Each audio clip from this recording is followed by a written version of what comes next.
Então, ontem o Trump anunciou o maior aumento tarifário da história do planeta. Uma tabela de tarifa para vários países, acho que mais de 100 e tantos países, incluindo o Brasil. É que eu acho que eles não entenderam o nosso... Olavo Edu Carvalho, melhor canal de corte do YouTube. Opa, eu sei que você não aguenta mais ouvir, eu pedi para você fazer o triplo C, curtir, comentar e compartilhar, mas eu peço porque 4 entre cada 10 pessoas sequer estão inscritas no canal e a maioria não ativa as notificações e nem curte o vídeo e isso prejudica o nosso algoritmo. Então ajuda a gente aí, brigadão. Para não ficar o Alexandre exclusivamente, lembram na Lava Jato? Eu tenho idade o suficiente para me lembrar da época da Lava Jato, porque eu tenho mais do que, 7 anos de idade, onde Sérgio Moro... Dallagnol, inclusive, que eu acho que encontrou a luz, vazavam, não sei se eles pessoalmente, mas pessoas do gabinete deles vazavam tudo. Eu brincava que o Dallagnol tinha a senha do antagonista. O antagonista vazava tudo de todos os processos. A Globo esperava as operações policiais antes dos mandados serem expedidos. Nunca nada foi investigado. Aí agora, que é contra o Alexandre, não só foi investigado, mas a investigação foi de uma truculência nunca antes vista. Quebraram o sigilo do advogado. Vejam essa reportagem.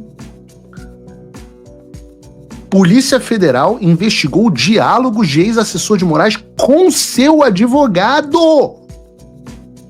Meu Deus do céu! Não percam a capacidade de se indignar. Porque isso, a pedra fundamental da advocacia criminal é o sigilo das comunicações entre o advogado e o cliente. Porque você pensa, se você não tem garantia de sigilo com o seu advogado, você não pode contar para o seu advogado o que de fato aconteceu, porque a polícia vai saber.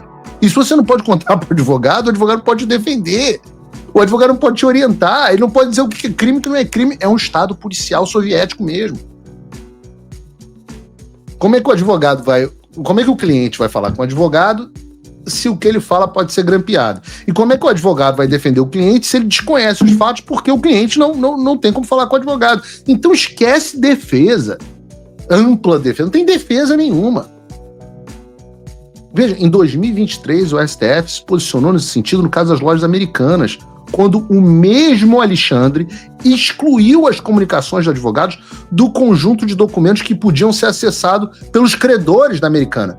Vejam o que esse psicopata escreveu em 2023.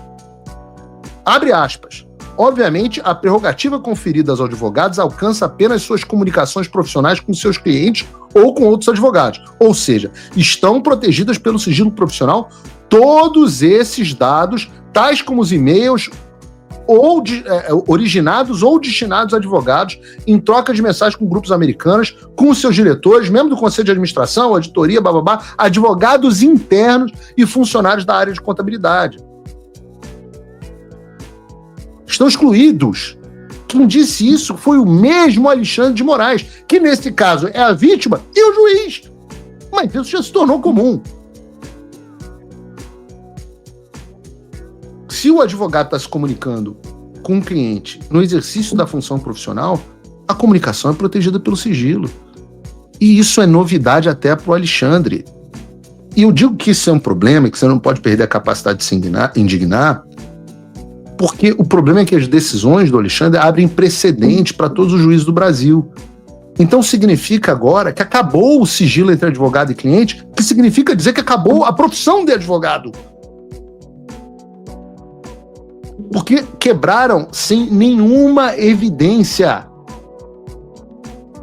Nenhuma evidência de participação do advogado. Não tem. Eu li o processo, não tem nenhuma evidência. E mandou quebrar mesmo assim. Por quê? Porque é o Alexandre. Então, se um juiz achar que pode mandar quebrar na primeira, ainda pode quebrar. E no final das contas, eles não encontraram. O que encontraram? Tinha um indício. O que encontraram? Não encontraram nada. E eu digo isso para você ver a importância do talha-ferro. Vejam onde o Alexandre estava disposto para pegar o talha-ferro e não tinha conseguido. Mas agora, por conta do excelente trabalho do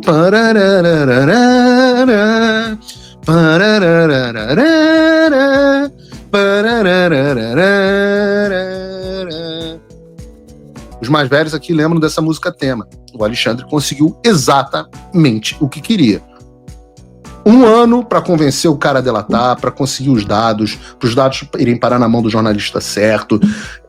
Tudo entregue de bandeja ao Alexandre de Moraes. Então, ó, parabéns aos envolvidos. Parabéns. E se eu fico puto, não, é arrogância. Estava querendo ganhar 1 milhão do Roda Viva, do cara velho.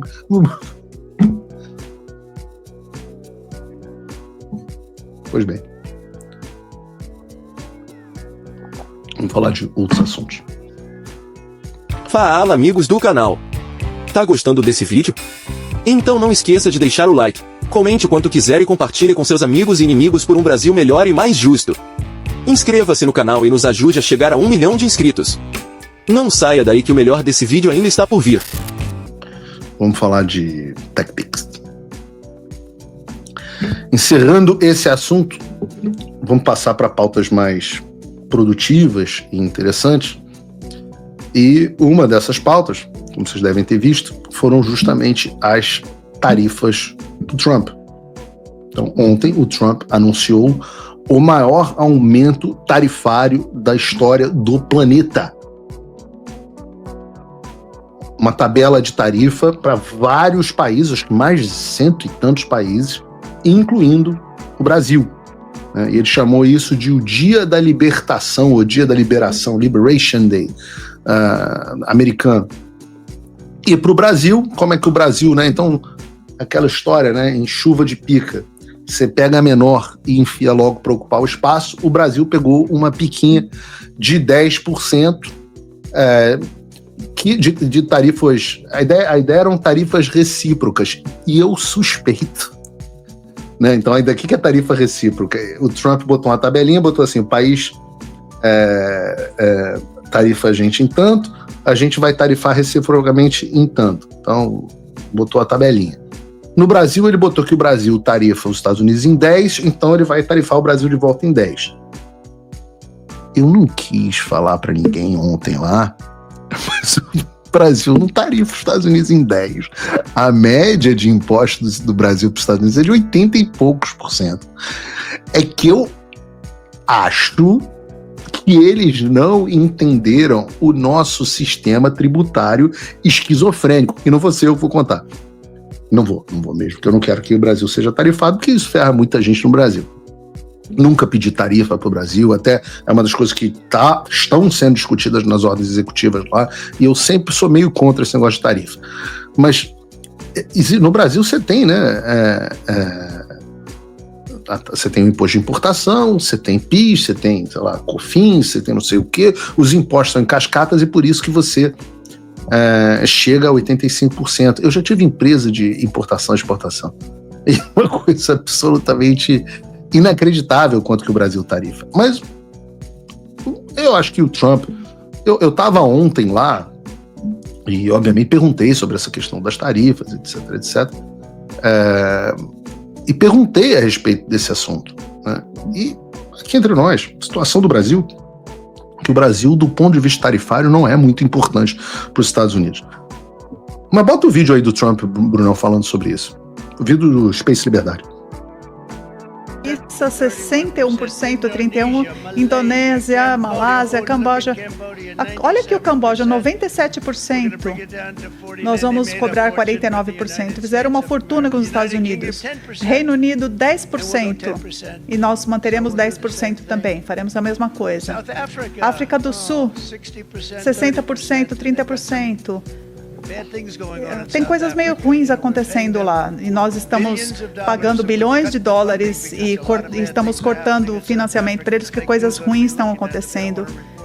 A mídia do fake news não quer falar. Brasil, 10%, 10%. Bangladesh, 74%. Paquistão, 58%. Sri Lanka, 88%. Então, Veja só, China, por exemplo, né? A gente consegue. Tem a gente na tabelinha também? Eu quero analisar um pouco. Ótimo. Deixa aí pra gente, Bruno. O Brasil está nessa lista, mas pega a China, por exemplo. A China, na conta deles, taxa os Estados Unidos em 67%. E a partir do próximo sábado, a China vai ser taxada em 34%. Eles estão ali mantendo mais ou menos a metade. A União Europeia taxa os Estados Unidos em 39%, vai ser taxado em 20%. E o Brasil, como eu disse, 10% vai ser taxado em 10%. Tá errada essa conta, totalmente errada, mas deixa assim, é bom pra gente, né? E o outro componente, que eu volto a dizer, o Trump não virou amigo do Lula, não foi, eu vi até o Gustavo Gaia falando sobre isso, intervenção da relação minha, do Eduardo Bolsonaro, etc. Não foi, a gente não tratou de tarifa lá dentro, perguntamos a respeito, mas não pedimos para tarifar ou não tarifar, etc. Não é isso que a gente está focado aqui agora. Mas o fato é que os Estados Unidos não têm um comércio muito relevante com o Brasil, né? Vejam esse gráfico aí de 2024, o Brasil não é nem um dos 10 maiores parceiros comerciais dos Estados Unidos. Tá? Que o Brasil não está nem no gráfico. Então, o Brasil representa menos de 2% do comércio com os Estados Unidos. E, além disso, é uma balança comercial equilibrada. E os americanos, na verdade, têm um superávit pequenininho de 7 bilhões de dólares em favor deles em 2024. Então, é por isso que ele está falando, ele olhou os maiores déficits dos Estados Unidos, né? E aí eu estava vendo, agora há pouco, não estava vendo a Globo News, porque eu não vou mentir para você dizendo que eu vejo a Globo News, mas eu sigo o Globo News no X, e eu estava vendo o Guga Chakra dizendo exatamente isso aqui. Tarifas impostas por Trump foram feitas de maneira amadora. Isso assusta. Não é que é um plano de governo bem elaborado, é amador. E isso, claro, gera esse temor no futuro do comércio global. Os Estados Unidos perdendo respeito. Tadinho do Guga. Vou até mandar esse corte pro Guga, porque tem que explicar.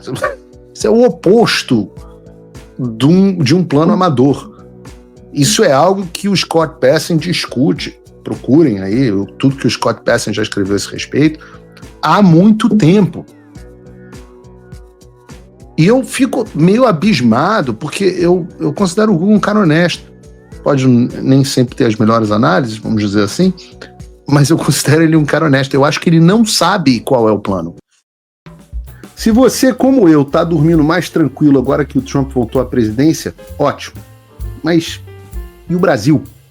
Nosso país continua no buraco. A volta do Trump nos dá esperança, mas as coisas não vão se resolver sozinhas. Vai ser preciso muito trabalho, meu e seu. E não adianta xingar muito nas redes sociais achando que isso resolve alguma coisa. Não tem salvador da pátria, não tem um político que vai resolver por você. A responsabilidade é sua. Eu larguei tudo para me dedicar a isso. E você? Como você pode ajudar sem abandonar as suas obrigações? Simples. Apoie quem está na linha de frente. Sem isso, esse trabalho simplesmente não continua. Acesse www.paulofigueiredoshow.com/apoie e com a partir de $5 por mês, garanta que isso siga em frente. Se puder ir além, torne-se meu patrono Gold e participe do meu grupo privado e ajude a definir as minhas próximas pautas. A diferença entre vencer e perder está na ação. Durma tranquilo, sabendo que você fez a sua parte. Faça o tal do triplo C. Curta, comenta, porque a integração do chat ajuda muito, e compartilhe.